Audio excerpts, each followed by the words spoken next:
Bulan Ramadan ini adalah bulan yang agung, bulan di mana menurut hadis yang kata Ibnu Munzir ma ba'sa bihi, tidak mengapa sanadnya, tidak termasuk hadis maudhu, bahwasanya beramal di bulan ini amalan wajib dilipat gandakan 70 kali lipat pahalanya.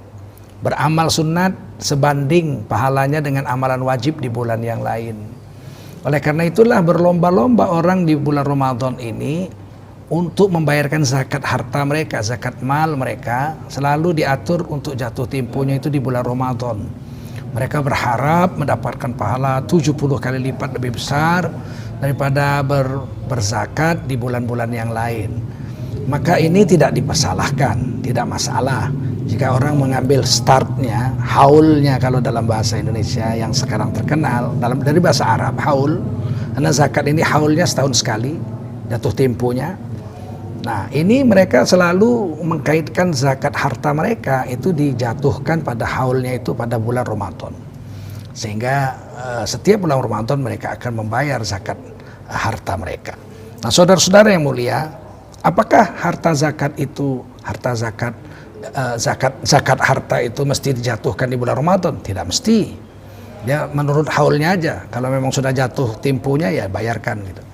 Akan tetapi orang karena dari awal-awal startnya itu sudah ditempatkan di Ramadan, ya dia setiap tahun dia akan jatuh terus pada bulan Ramadan dia membayar zakat. Untuk apakah zakat itu? Khudz min amwalihim tutahhiruhum. Ambil zakat mereka, tutahhiruhum, untuk membersihkan mereka. Wa tuzakkihim, dan juga membersihkan batin mereka. Jadi zakat itu selain membersihkan lahiriah, dia juga membersihkan batin ya. Tidak mahal. Padahal untuk membersihkan tubuh kita saja itu tidak cukup dengan uang yang sedikit. Satu tahun itu memerlukan uang yang banyak. Tolong di unmute ya, yang saudara-saudara kita yang ikut di komputernya supaya suaranya tidak bocor. Nah, Bapak-bapak, saudara-saudara yang mulia, kita lihat zakat fitrah misalnya. Zakat fitrah itu membersihkan jasmaniah manusia dari ujung rambut sampai ujung kuku selama setahun. Nah, kalau ke istri kita berikan uang nih 20.000 atau 25.000 untuk beli sampo, berapa lama? Setahun. Wah, dia akan katakan tidak cukup. Mana cukup uang $20 Amerika misalnya untuk membersihkan rambut selama setahun, beli sampo nggak cukup. Istri kita akan menolaknya. Akan tetapi Allah SWT untuk membersihkan jasmani manusia selama setahun yang disebut zakat fitrah, dari ujung rambut sampai ujung kuku, itu hanya perlu sekitar 2,5 kg beras. Nah, jadi kalau di Indonesia itu sekitar 2,5, kalau 1 kilonya 12.000. Nah, itu tuh sekitar 30.000 aja, 30.000 bisa membersihkan seluruh jasmani kita dari rambut sampai ujung kuku. Yang mana kalau istri kita berikan 30.000 rupiah untuk membeli sampo untuk setahun, dia bilang nggak cukup. Jadi cara Allah membersihkan jasmani manusia itu murah, sedangkan cara manusia membersihkan jasmani manusia berbeda dengan cara Allah. Cara Allah murah, cara manusia mahal, apalagi kalau ke salon mandi susu, wah, cuci muka istri kita, mandi madu, waduh, tentu lebih mahal, ratusan dolar, nggak cukup dalam setahun. Meskipun Allah memberikan tarif yang begitu murah, tapi Allah jamin tutahhiruhum, mereka tahur, bersih, wa tuzakkihim, jasmaninya juga bersih, rohaninya bersih. Oleh karena itu jangan pernah mengatakan Islam itu berat, Islam memberatkan, tidak. Begitupun banyak orang yang lalai untuk membayar zakat fitrah itu. Nah, zakat fitrah disunnatkan takjil, membayarnya cepat. Tanggal 1 Ramadan sudah bayar. Sudah sunnah bayar. Kalau sampai malam 1 Ramadan, kalau sampai malam 1 Syawal, jadi hari pertama Ramadan sudah sunat membayar zakat fitrah. Kalau sampai malam Lebaran, tenggelam matahari, terbit bulan Syawal, kita sudah takbiran. Mulai takbiran itu malam 1 Syawal itu hukum membayar zakat fitrah, waktunya wajib. Kalau sekarang kita bayar, waktunya sunat. zakatnya tetap wajib. Waktunya sunat. Kenapa waktunya dihukum? Karena dalam mazhab Syafi'i, fardu itu 2 wajib. Setiap yang namanya fardu itu ada 2 wajib. Pertama, menepatkan waktunya. Yang kedua, mensempurnakan syarat dan rukunnya. Jadi ada 2 wajib. Kalau syarat rukun nggak sempurna, amalannya nggak terima, batal. Kalau waktunya nggak tepat, amalannya juga nggak terima. Itulah yang disebut fardu. Sholat fardu 5 waktu. Nah, itu sholat fardu, bukan sholat wajib, sholat fardu. Harus menempatkan waktunya. Kalau sekarang kita di Indonesia sholat zuhur, memang waktunya. Tapi kalau sekarang saya mau sholat asar, nanti saya asar mau tidur. Saya sekarang sholat zuhur, nanti asarnya nggak usah sholat lagi, maka saya kerjakan sholat asar sekarang aja. Nanti pas waktu asar saya tinggal tidur. Nggak boleh, karena bukan waktunya. Saya nanti malam mau nonton televisi Piala Dunia. Saya sholat subuhnya sekarang aja, jam 8 malam. Nggak bisa, karena belum waktunya. Jadi menempatkan waktu dalam setiap amalan fardu itu satu kewajiban. Dan menempatkan syarat rukun itu satu kewajiban. Untuk zakat fitrah, ini kita bahas zakat fitrah dulu. Tanggal 1 Ramadan sudah sunat waktunya, waktu yang sunat. Menempatkan waktunya dan membayarnya hukumnya wajib. 2 wajib. Kalau malam 1 Syawal tenggelam matahari, takbiran, sampai sebelum sholat Idul Fitri dilaksanakan, itu waktu yang wajib membayar zakat. Waktu yang wajib membayar zakat fitrah. Zakatnya membayarnya wajib, pekerjaannya, sesuai dengan syarat rukun. Menempatkan waktunya pada malam 1 Syawal sampai sebelum sholat Idul Fitri, itu juga satu kewajiban. Waktu yang wajib malam Idul Fitri sampai sebelum sholat Idul Fitri.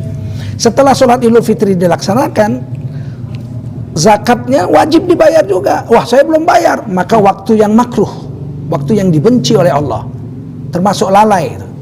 Nah, dibayarnya habis sholat Idul Fitri zakat fitrahnya. Zakat fitrahnya tetap wajib dibayar, tapi waktunya waktu yang dibenci Allah, waktu yang makruh. Sampai tenggelam matahari tanggal 2 Syawal. Apabila tanggal 2 Syawal matahari tenggelam dia belum bayar zakat fitrah, maka zakat fitrahnya tetap wajib dibayar. Allah akan tagih sampai hari kiamat, Allah tagih. Tapi waktunya adalah waktu yang haram, karena melalaikan sampai waktunya lewat. Orang ini berdosa karena melalaikan waktunya, sedangkan zakat fitrahnya tetap dia bayar sebanyak 2,5 kg beras. Atau kalau di Medan 2,7 kg beras. Nah, demikian tentang zakat fitrah. Setiap yang lahir langsung wajib bayar zakat. Tapi bayi yang dalam kandungan tidak bayar zakat fitrah.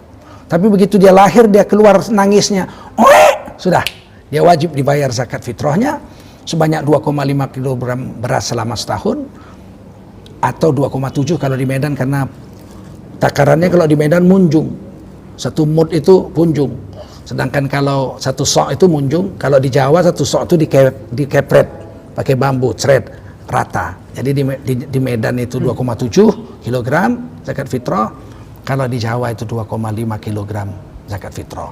Ini tentang zakat fitrah. Ya, yang hidup di dunia wajib bayar. Kalau dia nggak bisa bayar, nggak ada uang, maka dia berarti orang yang berhak menerima zakat. Dia menerima zakat.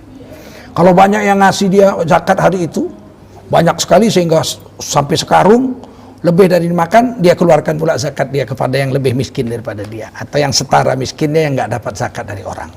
Begitu dalam urusan zakat fitrah. Sekarang kita melangkah ke dalam urusan zakat mal. Zakat mal atau zakat harta itu haulnya setahun sekali. Kalau memang sudah ditepatkan Ramadan, ya setiap Ramadan dia akan bayar, itu sebagai haulnya. Anniversary namanya, setiap tahun. Sedangkan jumlahnya yang wajib dizakati berapa? Itu berbedanya definisi orang kaya di dalam Islam dengan definisi orang kaya di dalam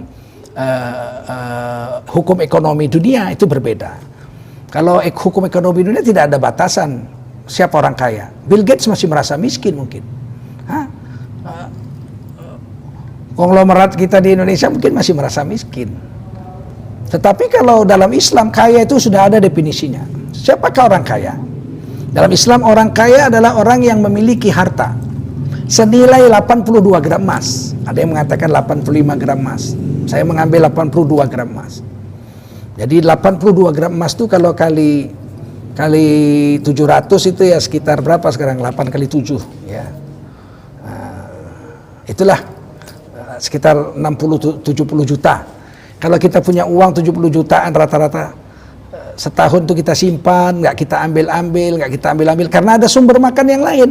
Kita punya gaji, kita punya income, kita punya hasil jualan, punya kebun. Nah, uang yang kita simpan senilai 82 gram emas itu nggak diambil-ambil selama setahun, jatuhlah haulnya, setelah setahun dia wajib bayar, dan jatuhlah nisabnya, karena nisabnya memang sekitar 82 gram emas saja. Wajiblah dia membayar zakat harta dan dia dihitung orang kaya. Nah, jadi orang kaya itu yang punya harta nilai 82 gram emas, disimpan setahun, tidak dimakan-makan, karena dia ada sumber pemakanan dari pekerjaan yang lain, maka dia orang kaya, wajib bayar zakat. 2,5% atau 1/40. Sedikit sekali Allah minta, 1/40. Kalau di Medan namanya jatah calo. Nah, jadi kalau saya minta tolong sama calo, broker, tolong jualkan mobil saya 100 juta. Siap bos. Nah, dia jual seminggu kemudian dia udah laku, datang pembeli bayar 100 juta. Maka orang yang menjualkan itu berhak mendapat 2,5% jatahnya dari saya, komisi. Itu jatah calo. Jadi kalau ada orang kaya punya uang senilai 82 gram emas setahun disimpan nggak dibayar zakatnya, itu namanya ngembat jatah calo kata orang Medan. Mengambil haknya broker. Malu sama Allah, malu. Oleh tidak banyak sebenarnya dan tidak berat sebenarnya. Terlalu sedikit. Oleh karena itu di dalam Islam siapa yang rajin membayar zakat saja tidak diikuti dengan infak dan sedekah atau wakaf dan lain-lain, maka ini orang Islam yang beriman, mukmin. Tapi mukminul bakhil, orang beriman yang pelit karena hanya bayar zakat aja. Orang yang bayar zakat saja tidak infak, tidak sedekah dalam hidupnya disebut mukminul bakhil, orang mukmin yang pelit. Mukmin bakhil ini predikat yang luar biasa hinanya dalam Islam. Kata Nabi, al-bakhilu ba'idu minallah, orang pelit jauh dari Allah. Wa ba'idum minan nas, jauh dari manusia. Manusia jijik dengan orang-orang pelit. Wa ba'idum minal jannah, jauh dari surga. Surga jijik dengan orang-orang pelit. Walaupun beriman.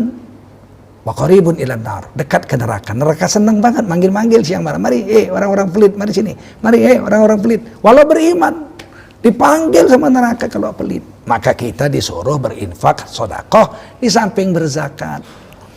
Orang yang hanya berzakat saja saya katakan mukmin, orang beriman, muslim, berserah diri dengan hukum Allah, tapi bakhil, pelit. Ini sama dengan orang yang makan cuma nasi aja, yang wajib aja, makan nasi aja. Sayur nggak makan, ikan nggak makan, pokoknya pelit lah, mau nasi aja. Orang yang setiap hari makan nasi mana enak, rasanya juga nggak enak sih. Nah, sama dengan orang yang membayar zakat saja nggak sedekah, nggak infak, itu sama dengan orang yang sepanjang tahun makan nasi aja, nggak pakai lauk pauk, nggak pakai sayur, nggak pakai ikan dan sebagainya. Tentu tidak enak hidup seperti ini. Menderita orang hidup yang seperti ini. Yang lebih ekstrim lagi saya ingin katakan, kalau ada orang tidak mau bayar zakat, ini lebih parah lagi. Kalau bayar zakat saja nggak infak, nggak sedekah, bakhil, dibenci oleh Allah, dibenci oleh surga, dibenci oleh manusia, dicintai oleh neraka. Tapi kalau dia orang berharta, dia menahan dirinya untuk membayar zakat, ini orang yang dilaknat Allah SWT. 1/40 aja nggak mau beri, ini dilaknat oleh Allah SWT. Ini orang perumpamannya seperti orang yang memakan ikan besar, ikan kakap.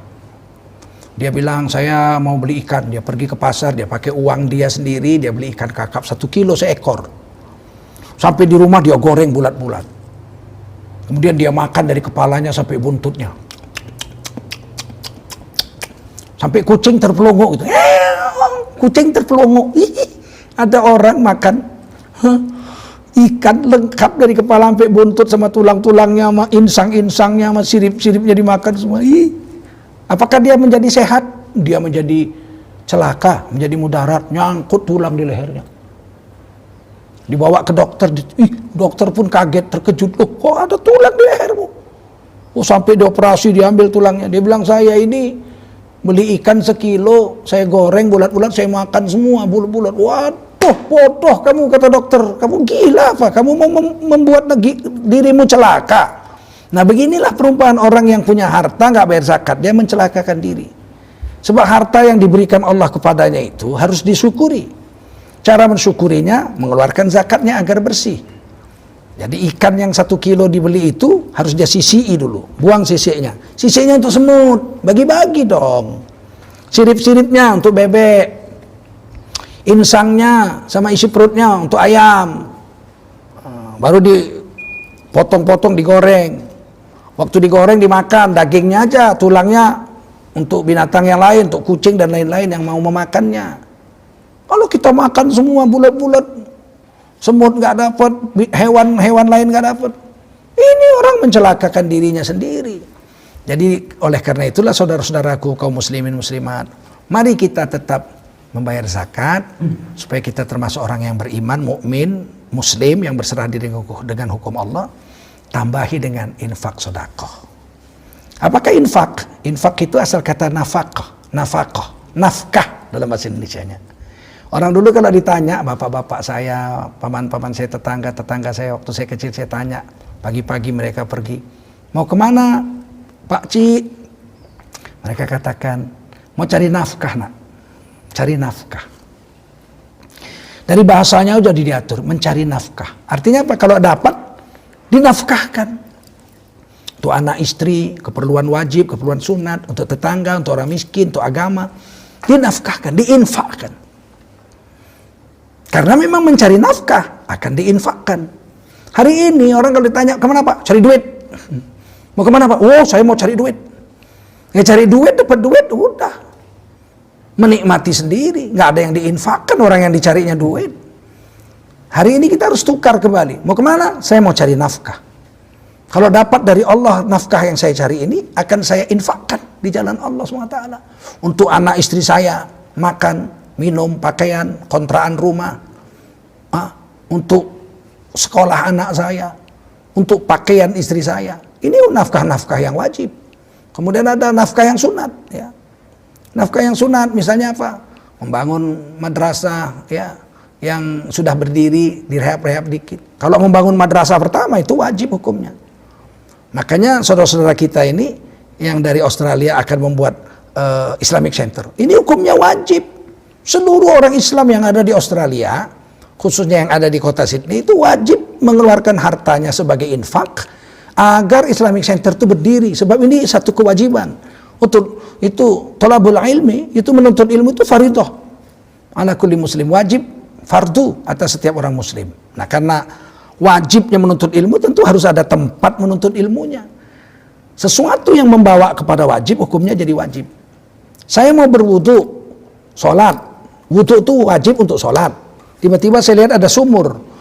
Mau saya ambil airnya nggak bisa karena nggak ada timba. Maka membeli timba untuk bisa mengambil air untuk saya pakai wudu, hukumnya wajib membeli timba itu. Karena sarananya itu untuk membawa kewajiban, jadi apa yang membawa kepada wajib, hukumnya wajib. Menuntut ilmu wajib. Maka membangun sarana ilmu, madrasah atau Islamic Center atau apa, itu hukumnya jadi wajib.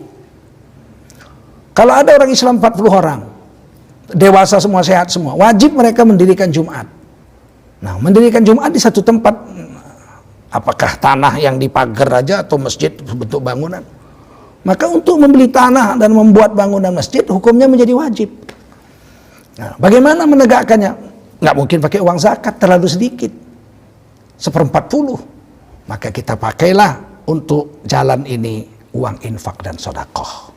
Sehingga kita termasuk mukmin yang sakhi, yang pemurah. As-sakhiyu qaribun ilallah, wa qaribun ilal nas, wa qaribun ilal jannah, wa ba'idun minan nar. Orang pemurah dekat kepada Allah, dekat kepada manusia. Manusia senang dengan orang pemurah, senang sekali, gembira dengan manusia dekat, dengan surga dekat. Tapi jauh dari neraka. Neraka tidak mau membakar orang-orang yang pemurah. Baik dalam melaksanakan zakat yang 1/40 dari hartanya yang sudah cukup nisab dan haulnya, atau daripada infak dan sedekahnya. Kalau infak boleh berapa? 1/3. Berapa harta yang saya boleh infakkan? Paling banyak sepertiga, maksimum sepertiga. Lebih dari sepertiga tidak boleh. Yang boleh mendermakan hartanya sampai separuh hanya satu orang dalam zaman Rasulullah, yaitu Umar bin Khattab radhiyallahu anhu. Sedangkan yang boleh mendermakan hartanya semua sampai habis, itu hanya satu orang yang dibolehkan Nabi, yaitu Sayyidina Abu Bakar As-Siddiq radhiyallahu anhu. Kita sepertiga, 2/3 untuk keperluan ahli waris kita.